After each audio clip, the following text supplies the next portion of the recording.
Oke sahabat tani, tetap di channel Bintang Tani. Nah, pada segmen ini kita akan membahas ya lanjutan dari pemupukan pertama kemarin, video yang kita buat itu. Nah, ini lanjut ke segmen pemupukan tahap kedua di saat cabai kita, tanaman kita berusia 25 hari sampai 30 hari setelah tanam. Nah, oke sahabat tani, akan kita ringkas ya mengenai pemupukan tahap kedua. Tapi buat sahabat tani yang belum subscribe, subscribe dulu ya. Nah, kalau yang udah subscribe, saya ucapkan terima kasih dan di share gitu loh video kita supaya makin berkembang gitu loh, supaya ada sedikit pengalaman saya atau ilmu-ilmu sedikit tentang saya ini yang saya bagikan kepada sahabat-sahabat petani, bermanfaat gitu loh. Nah, ini pembahasan lanjut ya mengenai segmen kedua pemupukan pada tanaman cabai umur 25 hari atau umur 30 hari setelah tanam. Nah, pada video yang kemarin pemupukan pertama itu di usia 7 hari setelah tanam ya, menggunakan pupuk CIT A setengah kilo, KCL setengah kilo, dan NPK 1 kilo. Nah, ini kita rubah pemupukan pertama. Nanti kita ringkasan ini kita cantumkan di deskripsi ya. Kita rubah pemupukan pertama. Pemupukan kedua kita gunakan NPK 1616 1,5 kg sampai 2 kg ya.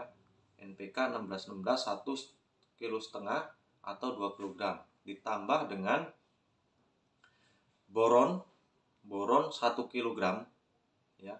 Ditambah dengan KNO3 itu setengah kilogram. KNO3 ini ada yang merah dan ada yang putih ya, tinggal terserah sahabat tani aja yang mau pakai mana nanti ya.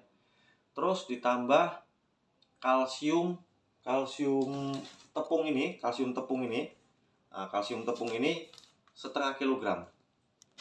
Nah, ingat ya, NPK 1,5 atau 2 kg, boron 1 kg, KNO3 setengah kilogram, kalsium tepung setengah kilogram. Nah, ini pemupukan kita lakukan 3 hari sekali, sama dengan pemupukan tahap pertama ya, 3 hari. Karena kita kalau di tanaman cabai, pengalaman saya ini pemupukan itu tidak terlalu lama-lama, 3 hari sudah kita pupuk. Karena dosis yang kita anjurkan untuk pemupukan ini sekalian untuk penyiraman, sekalian memberi unsur yang terkandung dalam pupuk ya, kalsium, zat besi, NPK-nya, nitrogen, fosfat, kaliumnya itu sambil kita kasih tanaman makanan sambil penyiraman. Jadi sifatnya kita 3 hari sekali kita pemupukan dengan dosis yang tidak terlalu banyak. Nah, itu kita lakukan pemupukan yang saya katakan tadi,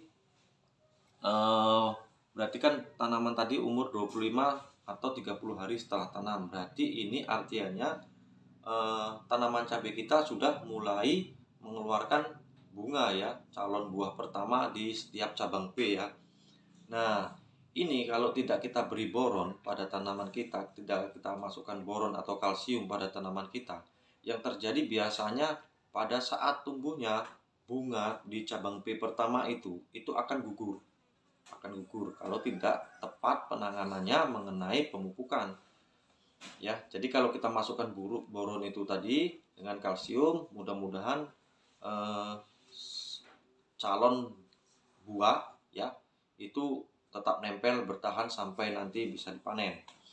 Nah, lakukan pupuk ini kita lakukan seterusnya sahabat tani ya, seterusnya sampai cabai panen. Tinggal nanti sahabat tani perkirakan kira-kira ini cukup untuk pemberian boron, karena buah sudah semakin banyak, sudah merah, sudah mau petik. Nah, itu bisa sahabat tani jarang-jarangkan pemberian boron, nanti 2 minggu sekali atau 10 hari sekali. Begitu juga dengan kalsiumnya.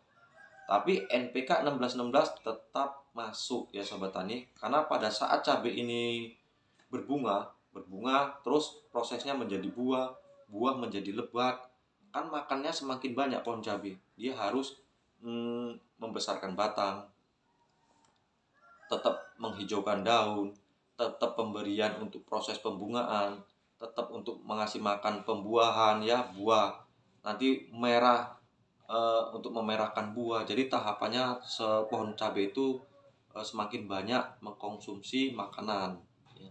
Jadi pemberian pupuk ini sama perlakuannya. Bagaimana caranya?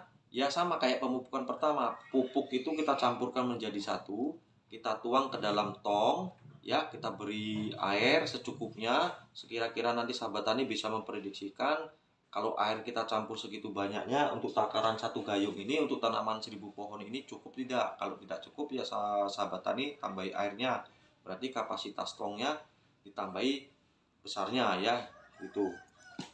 Nah pupuk yang saya katakan tadi itu contohnya sama kayak yang tahap pemupukan pertama sahabat tani ya, itu untuk contoh tanaman 1000 batang.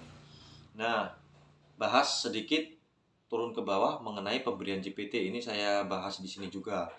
Pada saat pemupukan tahap kedua tadi yang menggunakan NPK 1616, boron, KNO3, kalsium, di situ sudah tepat masuk JPT, zat perangsang tumbuh. Nah, di sini saya rekomendasikan, kalau saya selalu pakai memang Super Gip ya. Kemarin itu saya pakai Super Gip, tapi saya sarankan, saya rekomendasikan untuk sahabat tani pemula pakai aja lah Jemi Hantu. Jemi Hantu ini ya, Jemi Hantu ini organik ya, organik, jadi tidak bahaya untuk tanaman. Jadi pemberian ini pada saat umur 25 hari atau 30 hari setelah pemupukan sahabat tani menggunakan NPK 1616, KNO3, boron, kalsium, langsung besoknya sahabat tani semprot JPT. Nggak usah dicampur sahabat tani ya, nggak usah dicampur-campur apa. Ini penyemprotan pertama untuk pemberian JPT ini bisa sahabat tani lakukan sendiri aja.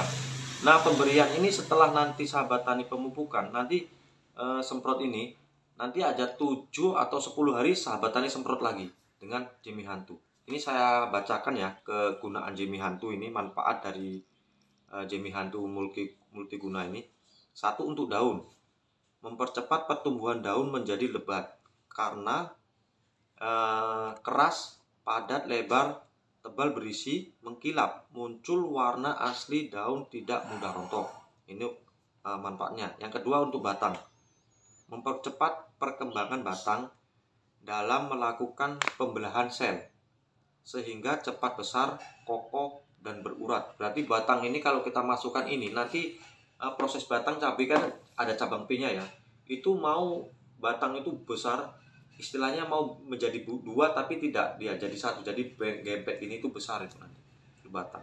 Nah bunga, mempercepat keluarnya bunga, kuncup di setiap pori-pori pembungaan dan tidak mudah gugur. Jadi artinya setiap cabang P dia bisa nanti mengeluarkan cabang P pertama itu bisa ganda, bisa 1, 2 gitu ya. Jadi dari proses bunga menjadi buah itu cepat gitu. Jadi buah, mempercepat putik bunga menjadi buah, buah lebih padat ya, besar dan berisi, buah semakin lezat dan beraroma. Itu kalau untuk yang tanaman apalah ya, buah-buahan lainnya. Kalau cabai ya tetap pedas rasanya. Dan akar, mempercepat pertumbuhan akar baru dan kokoh. Jadi artinya ini perangsang akar sahabat tani. Kalau sahabat tani nanti semprot ini, akar akan menyebar luas ya. Yang namanya bulu akar itu sahabat tani, kalau di cabai itu bulu akar itu ada di bawah mulsa, itu putih semua nantinya. Nah itu merangsang tumbuhnya akar. Terus tunas, mempercepat keluarnya tunas-tunas dan anakan baru pada setiap pori-pori. Nah ini akan merangsang pertumbuhan tunas juga sahabat tani ya. Tunas cabai akan banyak nanti, ranting akan banyak. Jadi tentunya kalau tunas semakin banyak, cabang P semakin rapat, tentu buah semakin banyak. Nah tanah, memperbaiki struktur tanah yang rusak. Jadi ini organik sahabat tani. Jadi saya rekomendasikan untuk pemberian JPT sahabat tani, untuk para pemula pakai aja Jemi Hantu, itu aman. Nah dibarengi dengan pemberian pupuk yang saya katakan tadi ya, NPK 1616, boron, KNO3 dan kalsium, itu pohon sahabat tani nanti akan luar biasa pertumbuhannya. Dia tinggi, cabang P rapat, buah banyak, dan pada saat pembungaannya rame, bisa nanti sahabat tani ditambahi MKP. Nanti saya munculkan ini. Nah ini MKP. Tapi saran saya untuk dikocor aja deh, untuk dikocor kalau MKP ini, karena nanti kurang tepat khususnya untuk petani pemula, kalau kita pakai MKP ini nanti pada saat bunga banyak disemprot pakai MKP kurang tahu caranya, nanti gugur pula ya. Jadi dikocor aja lah, MKP dikocor, nanti boleh sahabat tani kalsiumnya ini ditinggalkan dulu. Jadi KNO3 nya masih tetap, tapi kalsium tepungnya ditinggalkan, ganti MKP ya. Nah, manfaat dari boron ini kan luar biasa sahabat tani ya. Dia manfaat boron ini mempercepat pertumbuhan tunas-tunas pucuk daun, terus merangsang akar. Jadi komplit yang kita berikan tadi itu. Jadi pohon cabai pada saat pembungahan, pada saat pembuahannya banyak, kokoh dia. Jadi tanaman itu sehat, bisa berbuah banyak. Makanya kalau petani-petani yang tidak tahu, petani pemula, kok cabai saya keluarnya 1,5 kilo aja nggak dapat per pohon, karena pemberian pupuknya tidak tepat, pemberian konsumsi pada yang dibutuhkan tanaman cabai itu tidak tepat. Jadi bagaimana berbuah banyak, gitu kan? Jadi setelah itu pemupukan itu berlanjut sampai panen sahabat taninya, sampai panen. Nah, pada saat panen ini kan tentunya perkembangan cabai sudah berhenti untuk berbunga ya. Ada juga kadang 1-2 keluar bunga. Nah, di situ bisa sahabat tani kurangi pemupukan, tapi untuk kalsiumnya bisa sahabat tani kurangi ya, karena pohon cabai sudah berbuah banyak. Nah, pada saat nanti buah merah KNO3 nya bisa sahabat kurangi, tapi NPK masih tetap masuk dan boron masih tetap masuk. Kalau sahabat tani menggunakan kalsium dan boron, buah sahabat tani nanti bobotnya luar biasa, dia berat. Yang kedua kali aman lah dari yang namanya busuk buah itu, pate ya, itu aman. Karena sudah sahabat tani dasari dengan pemberian unsur kalsium. Karena kalsium ini bisa menekan pertumbuhan jamur. Apalagi nanti sahabat tani mengenai segmen penyemprotan nanti kita bahas ya. Tapi di segmen video kemarin sudah kita bahas mengenai pembasmian jamur ya.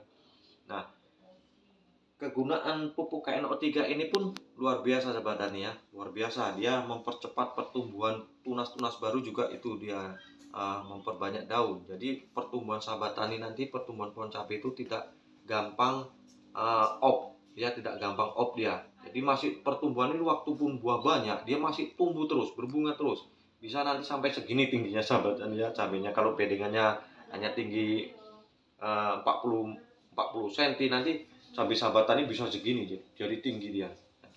Karena pemberian pupuk yang tepat, pemberian JPT yang tepat, jadi pertumbuhan pohon cabai kita bisa maksimal ya, panennya optimal.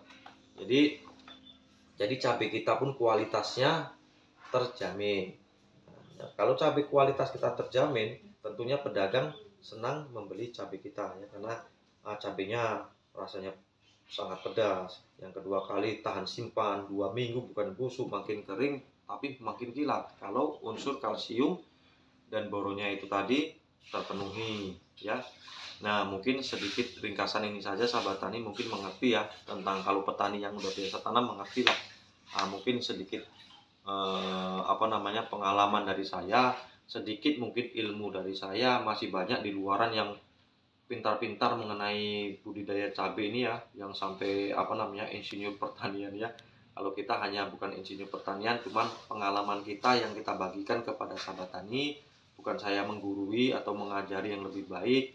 Mungkin pengalaman sahabat tani bisa sahabat tani padukan dengan pengalaman saya. Kalau cocok ya dipakai, kalau tidak cocok ya abaikan saja.